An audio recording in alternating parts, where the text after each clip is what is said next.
क्या आपको पता है बहुत ज्यादा गिरने वाले हैं सोने चांदी के भाव। ये रिपोर्ट आपको हैरान कर देगी जो मैं आपको बताने वाली हूं। नमस्कार, मैं हूं आपके साथ पलक प्रकाश और आज हम बात करेंगे सोने चांदी के दाम, क्योंकि किताबी ज्ञान तो ये कहता है कि दुनिया में जब युद्ध छिड़ता है, अनिश्चितता बढ़ती है तो सोना आसमान छूने लग जाता है और इसको सेफ हेवन यानी कि सुरक्षित निवेश कहा जाता है।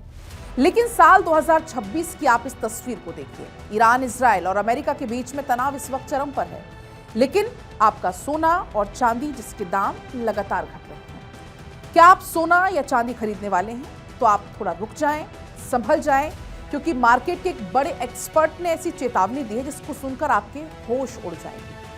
सोने को आप सुरक्षित निवेश मान रहे हैं, उसमें 20% तक की भारी गिरावट आने वाली है।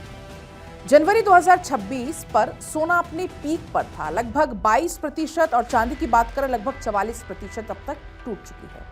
यहां तक अगर हम सेंसेक्स की बात करते हैं तो 9% गिर गया है, लेकिन गोल्ड और सिल्वर ETF इससे कहीं ज्यादा नीचे हैं।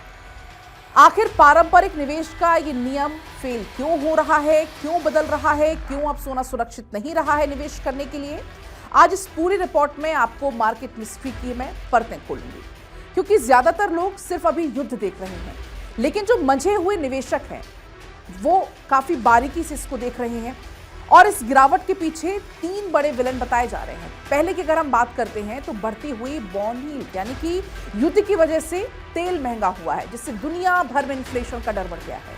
और इसके जवाब में अमेरिका ने अपनी ब्याज दर घटाने का भी फैसला टाल दिया है।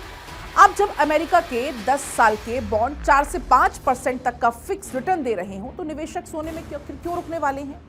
सोना कोई इंटरेस्ट नहीं देता, इसलिए बॉन्ड ज्यादा आकर्षक हो गए हैं। दूसरा इसका बहुत बड़ा जो कारण है वो है मजबूत होता हुआ डॉलर इंडेक्स 100 के पार जा चुका है। अंतर्राष्ट्रीय बाजार में सोना डॉलर में खरीदा जाता है, और जब डॉलर ताकतवर होता है तो बाकी करेंसी के लिए सोना महंगा हो जाता है, जिससे उसकी डिमांड, कीमत दोनों गिर जाती है। तीसरा बड़ा कारण लिक्विडिटी का संकट, मार्जिन कॉल्स जिनको कह सकते हैं। ये बहुत बारीक पॉइंट होता है।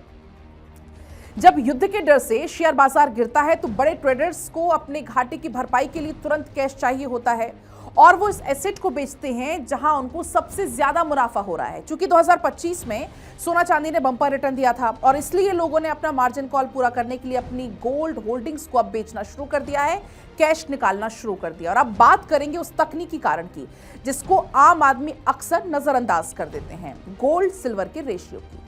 2025 की शुरुआत में ये रेशियो करीब 100 के आसपास था, यानी कि चांदी बहुत सस्ती थी। फिर आई चांदी की ऐतिहासिक रैली। जनवरी 2026 में चांदी 4,39,000 के स्तर पर पहुंच गई थी और रेशियो आकर गिर गया था लगभग 44 पर। इतिहास ये गवाह है कि जब भी रेशियो 40 से 45 के आसपास होता है, मार्केट ओवरहीट जब होती है, तब विशेषज्ञ इसको मीन रिजर्वेशन कहते हैं। दरअसल आपको बता दें, कीमतें अपने औसत से लगातार नीचे की तरफ लौट रही होती हैं। जनवरी का वो उछाल एक बबल जैसा आप कह सकते हैं, और आप अभी देख भी रहे होंगे कि उस बबल का फटना नहीं बल्कि बाजार का एक कूलिंग फेज है। लेकिन अब सवाल ये उठता है कि अब सोना खरीदें ना खरीदें, क्या सोना खरीदना बेकार है? जवाब है बिल्कुल नहीं।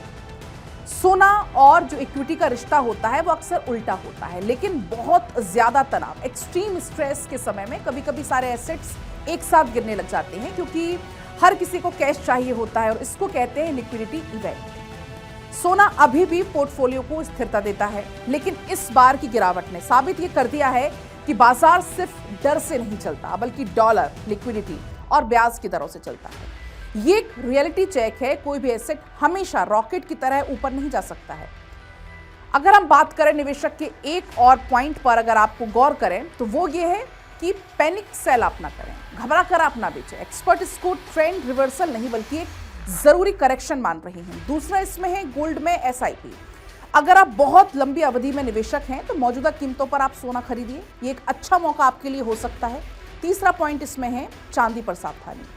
चांदी हाई बीटा मूवर है, और ये जितनी तेजी से बढ़ती है उतनी तेजी से गिर भी जाती है।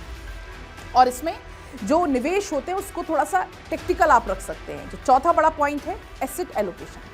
अपने कुल पोर्टफोलियो का लगभग 10 से 15% ही सोने में आप रखें।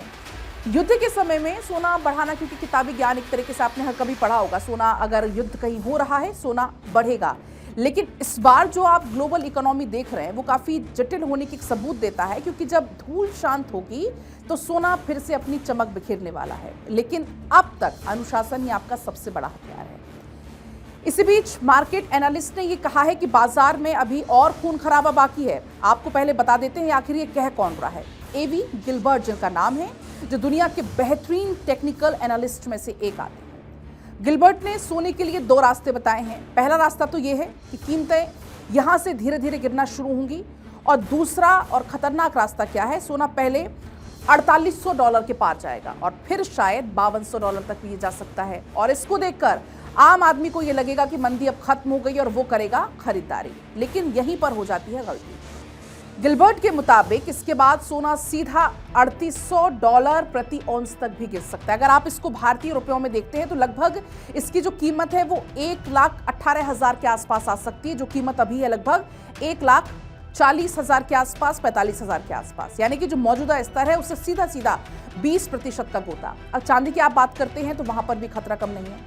गिलबर्ट का कहना यह है कि अगर चांदी मार्च में हाई को पार नहीं कर पाई तो ऐसे में $53.50 और फिर 40 तक भी ये गिर सकती है। लेकिन चौंकाने वाली बात क्या है, क्रूड ऑयल को लेकर एक्सपर्ट्स का ये मानना है कि तेल में अभी थोड़ी सी तेजी दिख सकती है, लेकिन जब साल का अंत होगा तो कोई इसको पूछने वाला तक नहीं होगा। कच्चा तेल $50 के नीचे फिसल सकता है, जो ग्लोबल इकोनॉमी के लिए एक बहुत बड़ा संकेत है। तो अब आपको क्या करना है?